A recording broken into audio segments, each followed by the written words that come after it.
The owners of the convenience store suspected him of shoplifting. He did not shoplift anything. We have no evidence that he stole anything whatsoever. Son said that he had a gun. At that point, the father shot the young man in the back. Hey guys, what's up? My name's Tam. This is Tam Talks, and we have so much to talk about today. Today, with Sincere Heart, I do want to talk about Cyrus Carmack-Belton. The reason I want to talk about Cyrus Carmack-Belton is because he is no longer with us. And who was he? Well, his brother said that he was smart. His brother said that he taught him everything that he knows.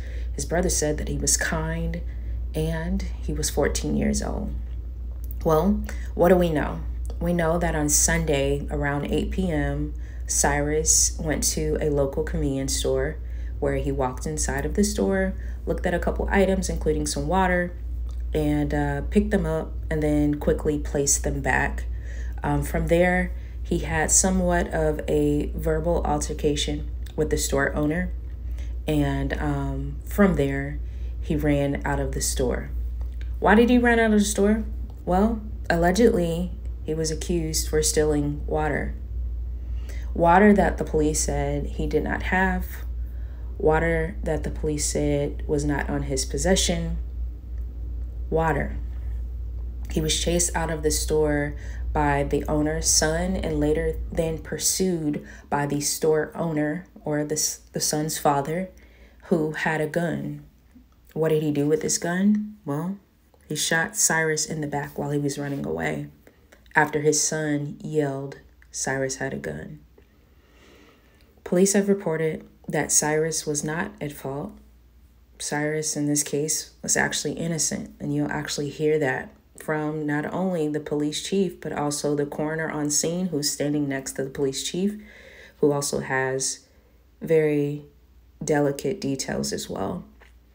I want you guys' opinion. If you're new here, go ahead and click like, subscribe, follow, and please leave your comments below. Let me know what you think about this whole case. Stated that Rick Chow, the person that actually pulled the trigger, is being charged with murder and is also in custody. I'm taking a deep sigh here because although I'm happy that they have moved quickly, I'm still very saddened that a 14-year-old lost their life for nothing. Not even if he had stolen the water, the punishment wouldn't match the crime. I'm sorry that it seems like history keeps repeating itself. I'm sorry that life isn't worth what it should be worth. I'm sorry for a lot of reasons. My heart is breaking for this family. And I think a lot of us, we have sympathy, right? We sympathize with those that have lost family members. But I think what we really need to have is empathy. We don't just need to try to get where they're coming from. We need to feel what they feel. So hopefully if we're feeling what they feel, then maybe we can come together to produce some sort of change. I want to thank you guys so much for tuning in. Let's go ahead and get into the video of the police chief and the coroner. Again, my name is Tam. Again, if you're new here, please go ahead and click follow. We have so much to talk about. I'll see you guys in the next video. The owners of the convenience store suspected him of shoplifting. He did not shoplift anything. We have no evidence that he stole anything whatsoever. There was a verbal confrontation inside the convenience store. The victim went outside. He took off running. The son of the owner of the convenience store gave chase. The father, who owns the convenience store, joined in the chase. He was armed with a pistol. They chased a young man towards Spring Tree Apartments. Young man fell down. He got back up.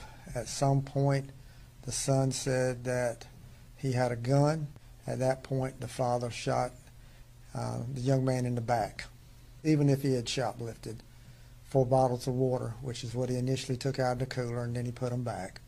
Even if he'd done that, That's not something you shoot anybody over, much less a 14-year-old, but you just don't do that. We're charging the owner of the store, Rick Chow, with murder. Hands of a local store owner. He is being charged with murder. The death will be ruled as a homicide.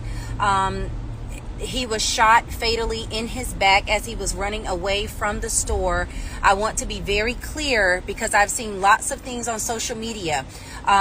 Yes, he was shot in the back. Yes, he was running away. No, he did not shoplift anything from that store. I want to be very clear about that. The video footage that we have seen shows him picking some items up, not stealing them, and then he politely and quickly placed the items back where he found them. He was shot not on the store property. He was shot as they were pursuing him away from the property. So I want to be very clear that as we are looking at things on social media, that we are reading the right narrative. I am the coroner for Richland County.